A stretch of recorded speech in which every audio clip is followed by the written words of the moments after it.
नमस्कार राजस्थान। हेलो दोस्तों, मैं गोविंद मालविया आपका स्वागत करता हूं राजस्थान अध्ययन की जिलेवार सीरीज के अंतर्गत। और आज हम जिलेवार सीरीज में राजस्थान का एक बहुत ही महत्वपूर्ण जिला उस पर बात करने वाले हैं। देखिए, इस जिले को हम एग्जामिनेशन दृष्टिकोण से, चाहे वो कोई भी तरह का एग्जाम हो, इस जिले को हम इग्नोर नहीं कर सकते। इग्नोर तो छोड़िए, मैं आपको यहां तक कह देता हूं कि इस जिले को पढ़ना मतलब आपका लगभग मान के चले कि राजस्थान अध्ययन का 10% कोर्स अकेला ये जिला कवर करवा लेता है। मेवाड़ वाले जिले और जयपुर जिला, ये दोनों 10-10% का रेशियो निश्चित तौर पर राजस्थान में रखते ही रखते हैं।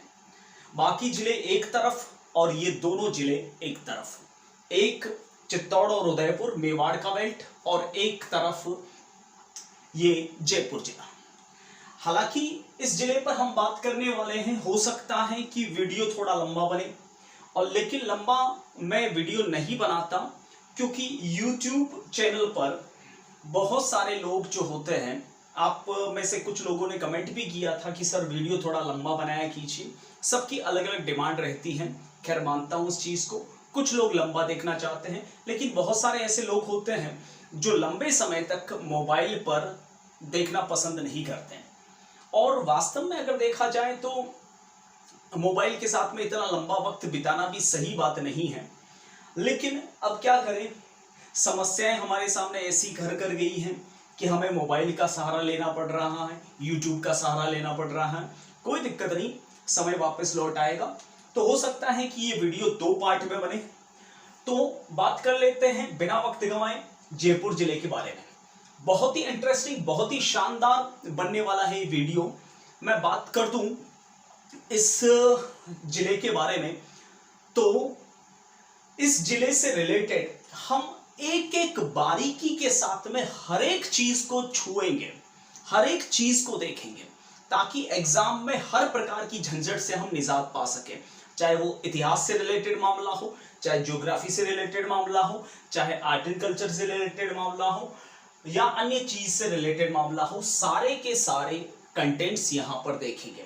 हालांकि इतिहास, भूगोल और कला और संस्कृति की सीरीज भी हम अलग से चलाएंगे, लेकिन ये वीडियो होपफुली 2 पार्ट में बनने लायक है, 2 या 3 पार्ट में बनने लायक है। कोशिश करते हैं इसको 2 पार्ट में बिठाने की। सबसे पहले इस जयपुर जिले का ज्योग्राफिकल आइडिया देख लेते हैं। काफी इंटरेस्टिंग और बहुत ही शानदार बातें करेंगे हम। देखिए, जयपुर जिले का नक्शा जैसा आप देख रहे हो, मैंने बनाने की कोशिश की है काफी हद तक। हो सकता है कि आपको थोड़ा ठीक भी नहीं लगे, लेकिन कोशिश की है मैंने। जयपुर जिले के अगर उत्तर पश्चिमी हिस्से में देखा जाए तो सीकर जिला पड़ता है, और पश्चिमी हिस्से में नागौर है, और दक्षिण की ओर टोंक और अजमेर है, और पूर्वी हिस्से की ओर अलवर और दौसा है, और इस वाले हिस्से की ओर हरियाणा राज्य पड़ता है। ठीक है, जयपुर जिले में वैसे जगह सारी की सारी काफी महत्वपूर्ण है, लेकिन उन सारी जगहों में सबसे महत्वपूर्ण जगह सांभर, सांगानेर, आमेर, जमवारामगढ़, बैराट, ये जगह सबसे महत्वपूर्ण है। चलिए सबसे पहले शुरू कर लेते हैं जयपुर के इतिहास को। देखिए, ये वाला जो बेल्ट है, दौसा से लगाकर जयपुर वाला बेल्ट, ये वाला पहले बेल्ट कहलाता था ढूंढाड़। सबसे प्राचीन नाम इस क्षेत्र का ढूंढाड़ था। अब ये ढूंढाड़ कब, कहां और किस प्रकार से कहलाया, वो वजह देख लेते हैं। देखिए, आपने एक चौहान शासक का नाम सुना होगा। वैसे चौहानों की प्रारंभिक राजधानी थी सांभर, जिसे शाकंभरी कहते हैं, जहां 551 ईस्वी के अंदर वासुदेव चौहान ने सांभर के अंदर चौहान शाखा की शुरुआत की थी। बाद में चौहानों की राजधानी अजमेर बन गई थी। चौहानों में एक अजमेर के चौहान शासक थे जिनका नाम था विग्रहराज, विग्रहराज चतुर्थ, जिन्हें बीसल देव भी कहा जाता है। बीसल देव या विग्रहराज चतुर्थ, बीसल देव यानी बांसुरी वाला, भगवान श्री कृष्ण का अवतार। बीसल देव या विग्रहराज चतुर्थ ने कहते हैं कि इस क्षेत्र में दुश्मनों को ढूंढ ढूंढ के मारा था, इसलिए तुर्की सैनिकों को ढूंढ ढूंढ के मारा था, अपने दुश्मनों को मारा था, इसलिए ये क्षेत्र ढूंढाड़ कहलाया। ये पहली थ्योरी है। दूसरी थ्योरी ये है कि यहां पर ढूंढ नदी बहती थी,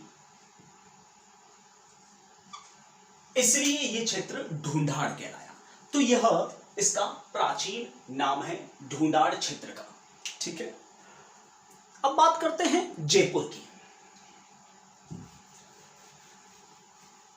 देखिए, जयपुर से पहले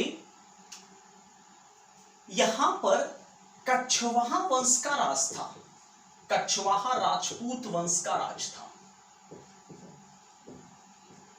और कछवाहों की प्रारंभिक राजधानी थी आम्बेर। हम इतिहास में पूरी डिटेल देखेंगे। इसी आम्बेर को वर्तमान में आमेर कहा जाता है। बताया जाता है कि करीब 1207 ईस्वी के आसपास कोकिलदेव नाम के एक शासक हुए थे। कोकिलदेव, जिन्हें कांकणसी भी कहा जाता है। इन कोकिलदेव के पिता थे दुल्हे राय।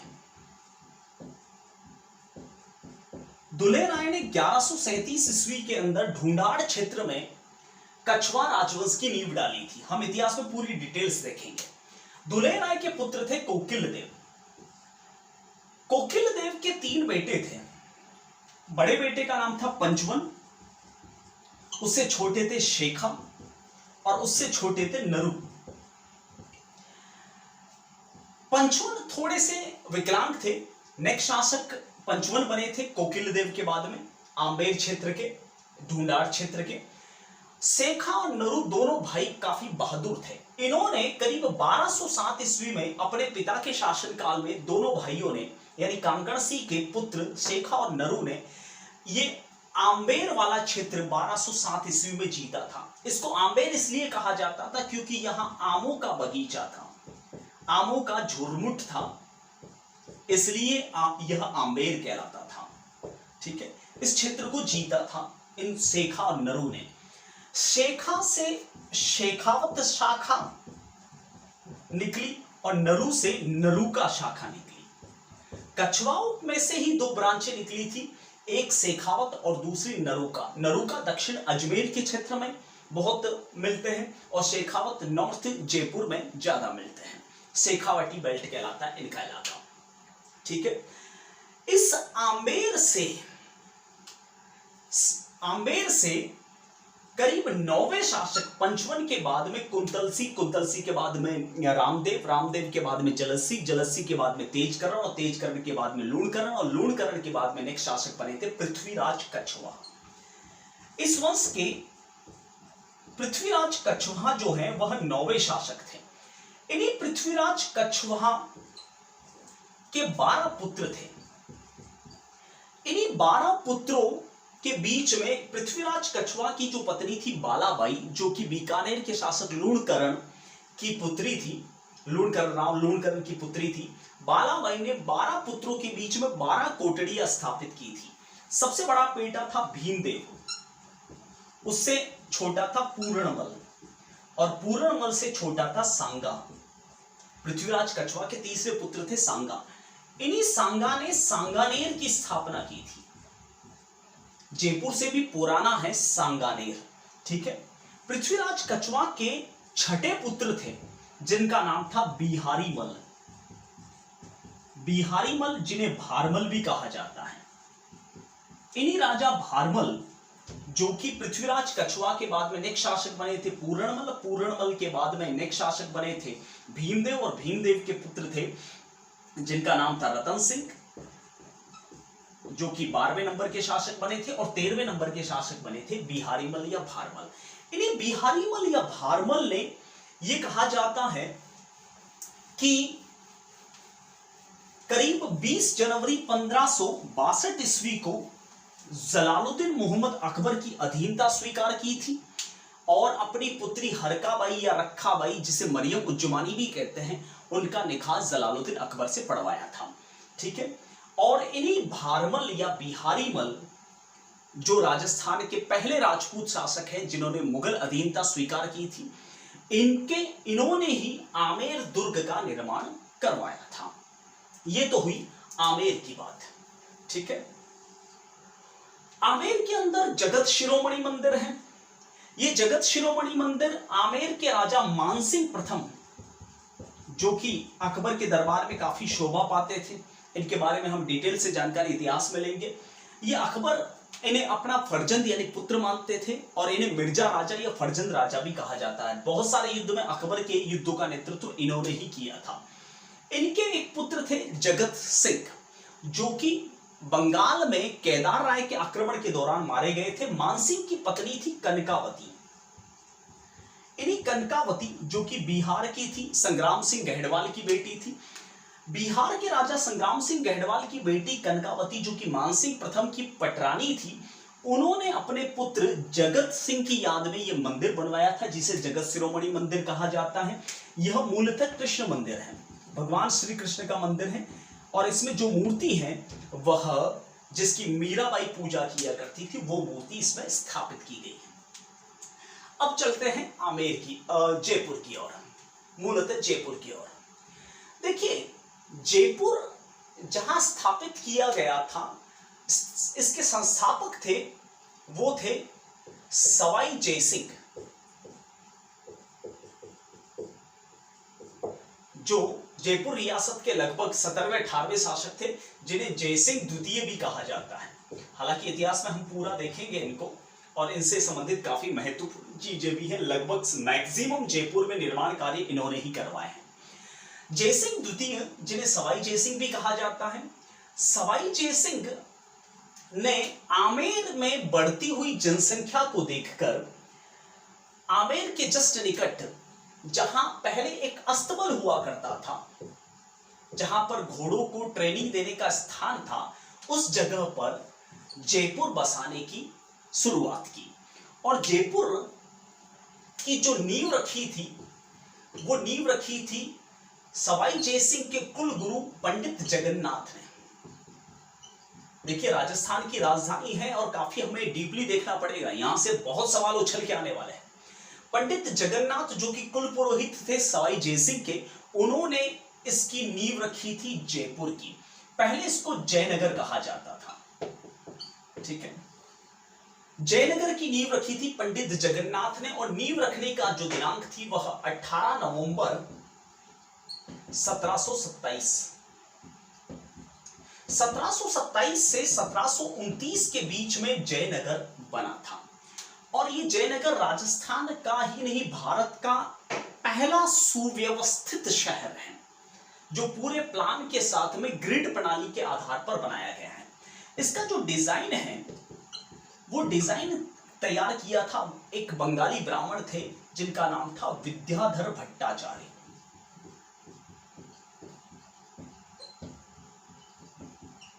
विद्याधर भट्टाचार्य के अलावा इसकी जो कारीगर थे, वास्तुकार थे, वह इटली से थे, जिन कारीगरों का नेता था सिल्वियो जेरुनोनी, ठीक है। तो ये जयनगर की स्थापना 18 नवंबर 1727 को हुई थी, ठीक है। जयनगर के बाद में इसका नाम पिंक सिटी पड़ा। पिंक सिटी क्यों कहते हैं, इसके पीछे बहुत बड़ी वजह है। सवाई जयसिंह के बाद में नेक्स्ट शासक बने थे उनके बेटे ईश्वरी सिंह, उसके बाद में उनके नेक्स्ट बेटे सवाई माधो सिंह, माधो सिंह के बेटे थे सवाई पृथ्वी सिंह, और पृथ्वी सिंह के छोटे भाई नेक्स्ट शासक बने थे सवाई प्रताप सिंह। प्रताप सिंह के पुत्र थे सवाई जगत सिंह, जगत सिंह के पुत्र थे जिनका नाम था राम सिंह। उन सवाई राम सिंह, जो कि दत्तक पुत्र थे, सवाई राम सिंह के समय प्रिंस ऑफ वेल्स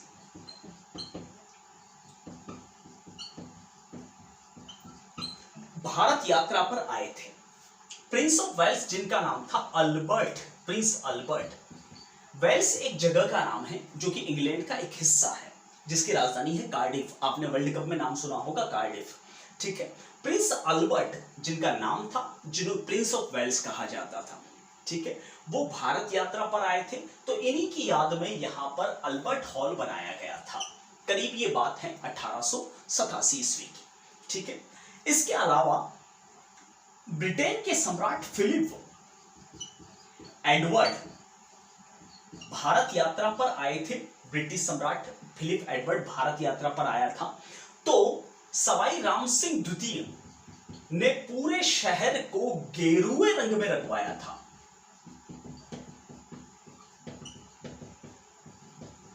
अब ये गेरुआ रंग जो है वह पिंक नहीं कहलाता, ठीक है। फिर भी इसको पिंक सिटी क्यों कहते हैं, इसके पीछे एक वजह है। आप किताबें छान मारो, गूगल छान मारो, नहीं मिलेगा। मैं आपको बताता हूं। फिलिप एडवर्ड, देखिए फिलिप एडवर्ड एक ब्रिटेन के महाराजा है। आप सोचिए कि फिलिप एडवर्ड अकेले तो नहीं आएंगे। जब फिलिप एडवर्ड पूरे हिंदुस्तान में घूमेंगे, जैसे फिलिप एडवर्ड भारत यात्रा पर आए थे तो इन्हीं के स्वागत के लिए दिल्ली में इंडिया गेट बनाया गया था, मुंबई में गेटवे ऑफ इंडिया बनाया गया था, विक्टोरिया मेमोरियल बनाया गया था कोलकाता में। और सवाई राम सिंह तो इतने इनके परम भक्त थे कि इन्होंने पूरे शहर को गेरुए रंग में रंगवाया था। अब गेरुआ रंग ग्रे होता है या फिर धूसर कलर कहते हैं उसको, फिर भी पिंक सिटी क्यों कहा गया? देखिए आज आप सोचिए कि मोदी साहब अगर इंग्लैंड की यात्रा पर जाते तो अकेले तो नहीं जाएंगे, अब उनके साथ में पूरा मीडिया होगा तभी तो आप तक खबरें पहुंचती हैं। तो दरअसल ये हुआ था कि टाइम्स ऑफ लंदन, उस समय अखबार चलते थे, टीवी तो थी नहीं, तो टाइम्स ऑफ लंदन का एक पत्रकार था, वो पत्रकार इत्तेफाक से कलर ब्लाइंड था और उसको गेरुआ रंग पिंक दिखता था, तो उसने अपने अखबार के टाइटल में pink city of the India लिखा। तब से ये पिंक सिटी कहलाता है, अदरवाइज ये पिंक कलर नहीं है। बहुत सारे लोग सोचते हैं कि पिंक जो है उसका थोड़ा हल्का कलर है इसलिए इसको पिंक सिटी कहते हैं, ऐसा कुछ भी नहीं है, पिंक जैसा कुछ भी नहीं है। आप खुद ट्राई कर लीजिए पिंक कलर कैसा होता है और जयपुर का कलर कैसा है, ठीक है। ये तो हुई पिंक सिटी की बात। अब बात कर लेते हैं आधुनिक जयपुर की। आधुनिक जयपुर सवाई राम सिंह के बाद में नेक्स्ट शासक बने थे सवाई माधो सिंह। सवाई माधो सिंह के बाद में नेक्स्ट शासक बने थे सवाई मान सिंह द्वितीय, जिन्हें शॉर्ट में एसएमएस कहा जाता है। जयपुर में एसएमएस नाम से बहुत सारी जगह हैं, बहुत सारे इमारतें हैं, बहुत सारी चीजें हैं, स्टेडियम वगैरह भी हैं। सवाई मान सिंह जी एक गोल्फ के अच्छे खिलाड़ी थे। उनकी पत्नी का नाम था राजमाता गायत्री देवी, नाम आपने काफी सुना होगा। इन्हीं गायत्री देवी ने सबसे पहले कहते हैं कि ब्लू पोट्री को राजस्थान में प्रश्रय दिया था। बात करेंगे उसके बारे में बाद में। सवाई मानसिंह के एक प्रधानमंत्री थे, एसएमएस साहब के एक पीएम थे जिनका नाम था एमआई। एमआई की फुल फॉर्म है मिर्जा इस्माइल खान। आपको पता होगा जयपुर में एमआई रोड भी है। मिर्जा इस्माइल खान को आधुनिक जयपुर का निर्माता कहा जाता है। वर्तमान जयपुर सवाई जय सिंह ने नहीं बसाया था, जयनगर बसाया था। आधुनिक जयपुर के निर्माता मिर्जा इस्माइल खान है, ठीक है। तो ये थी जयपुर की बातें, ठीक है। अब जयपुर के अंदर बहुत सारी चीजें हैं, बहुत सारी इमारतें हैं, वो भी देख लेते हैं। सिटी पैलेस, देखिए सवाई जय सिंह की दो पत्नियां थी। एक पत्नी का नाम था सूरज कंवर, जो कि मारवाड़ की राजकुमारी थी, अजीत सिंह की पुत्री, जिनसे हुए थे सवाई ईश्वरी सिंह। और इन्हीं सवाई ईश्वरी सिंह ने ईसर लाट बनवाई थी। चलो हम नेक्स्ट एपिसोड में इसकी बात कर लेंगे। और दूसरी पत्नी का नाम था चंद्र कंवर। यह मेवाड़ महाराणा अमर सिंह द्वितीय की पुत्री थी, जिनके पुत्र हुआ था सवाई माधो सिंह। इन दोनों भाइयों के बीच में आपस में नहीं बनती थी। सवाई माधो सिंह ने सवाई माधोपुर बसाया था। ईश्वरी सिंह और माधो सिंह आपस में राजमहल की लड़ाई में भिड़े थे मराठों के सहयोग से, और सवाई ईश्वरी सिंह की जीत हुई थी। उन्हीं की याद में इन्होंने ईसर लाट बनवाया था। सवाई जय सिंह के ये दोनों पत्नी और पुत्र सवाई जय सिंह के खिलाफ रहते थे। क्यों रहते थे, मैं इतिहास में पूरी डिटेल आपको बता दूंगा, ठीक है। वो बूंदी वाला मैटर हुआ था, तभी तो मराठों का सबसे पहले हस्तक्षेप हुआ था 1734 ईस्वी में। हम डिटेल में बात करेंगे चर्चा में। जो इतिहास का मुद्दा है, इसलिए इतिहास में ज्यादा डिटेल में देखेंगे तो सही रहेगा। सवाई जयसिंह की पत्नी इनसे नाराज रहती थी और सवाई जयसिंह ने इन्हीं चंद्र कंवर की याद में यह चंद्र महल बनवाया था और इसी चंद्र महल को जयपुर में सिटी पैलेस कहा जाता है।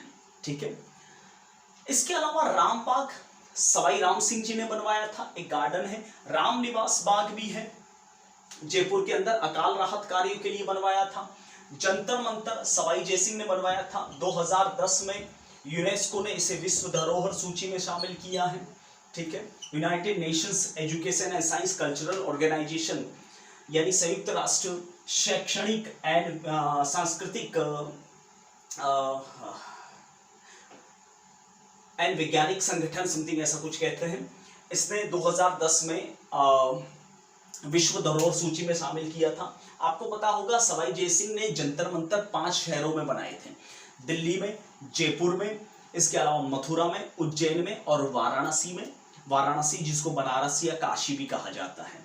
ठीक है, ये 5 जंतर मंतर थे। सबसे बड़ा जंतर मंतर है वो जयपुर वाला जंतर मंतर है और सबसे पहला जंतर मंतर दिल्ली वाला जंतर मंतर है। ठीक है, इतिहास में हम डिटेल पे चर्चा करेंगे जंतर मंतर की। ठीक है, 1799 ईस्वी के आसपास हवा महल बनवाया था सवाई प्रताप सिंह जी ने। सवाई प्रताप सिंह जी ने हवा महल बनवाया था 1799 ईस्वी में। यह 5 मंजिला इमारत है जिसके कारीगर थे लालचंद सुथार। ठीक है, इसके 5 मंजिलों के नाम अक्सर पूछे गए हैं। सबसे नीचे है शरद मंदिर, फिर रजत मंदिर, फिर विचित्र मंदिर, फिर प्रकाश मंदिर और फिर हवा मंदिर। ये 5 मंजिलें हैं इसकी। 365 खिड़कियां हैं, 953 इसकी तिबारियां हैं। ठीक है, यह हवा महल सवाई प्रताप सिंह जी ने बनवाया था। नाहरगढ़ फोर्ट जो है वह कहते हैं कि जयसिंह प्रथम ने इसका निर्माण कार्य शुरू करवाया था और सवाई जयसिंह ने इसे पूरा करवाया था। इसको सुदर्शनगढ़ भी कहते हैं। जयगढ़ का निर्माण कार्य शुरू करवाया था जयसिंह प्रथम ने, जिन्हें मिर्जा राजा जयसिंह कहा जाता है। हम इतिहास में पूरी डिटेल में देखेंगे इन सारी चर्चाओं को। और इसका निर्माण कार्य सवाई जयसिंह ने पूरा करवाया था। पोथी खाना एक तरह का पुस्तकालय है, एक लाइब्रेरी है जिसका निर्माण सवाई जयसिंह ने आरंभ करवाया था। ठीक है, सम्राट यंत्र एक सौर घड़ी है। सौर घड़ी सूर्य के प्रकाश से चलने वाली घड़ी है, विश्व की सबसे बड़ी सौर घड़ी है। जयप्रकाश यंत्र जो है वह भी एक मशीन है जो वायु दाब नापने के लिए है। और राम यंत्र जो है वह दिशा बताने का एक यंत्र है, दिशा सूचक यंत्र। ठीक है, तो मेरे ख्याल में जयपुर से रिलेटेड हम और भी चर्चा करेंगे, लेकिन अब अगले वीडियो में चलेंगे हम, क्योंकि एक साथ इतने सारे चीजें हम एक वीडियो में नहीं बिठा सकते। तो चलिए मिलते हैं आपको अगले वीडियो में, जो जयपुर जिले की जिलेवार सीरीज का भाग नंबर 2 होगा। और भी डिटेल में हम चर्चा करेंगे इन सारी चीजों पर, एक एक चीज पकड़ के चलेंगे। यहां पर सिर्फ इतनी ही चीजें बाकी नहीं, और भी चीजें हैं जो मैं बोर्ड पे समा नहीं सकता था। पूरा बोर्ड चीजों से ही भर जाता, वहां की जगहों से ही भर जाता। इसलिए मैंने पहले ही डिसाइड कर रखा था कि इस जिले को तो हमें कम से कम 2 या 3 पार्ट में तो डालना ही पड़ेगा किसी भी सूरत हाल में। इतने सारे लिखने, और फिर मैंने सोचा कि इन वापस मुझे मिटाने पड़ेंगे। और इसमें से एक बाय द वे कुछ मिस्टेक्स, देखो ह्यूमन एरर है, मैं भी इंसान हूँ, कुछ चीजें भूल भी जाता हूँ, तो फिर वो चीज बतानी अधूरी रह जाती है और कहीं ना कहीं एग्जाम में मैटर कर लेती है, फिर दिक्कत हो जाती है। इसलिए मैं पहले पॉइंट्स लिख लेता हूं कि मुझे किस किस पॉइंट पर डिस्कस करना है। ठीक है, तो चलिए मिलते हैं, और भी डिटेल में चर्चा करेंगे। और कुछ डिटेल्स अगर बच भी जाएगी तो हम आर्ट एंड कल्चर या फिर ज्योग्राफी में या फिर हम इतिहास में उसे देख लेंगे। फिलहाल के लिए आपसे विदा लेता हूं। जय हिंद, वंदे मातरम।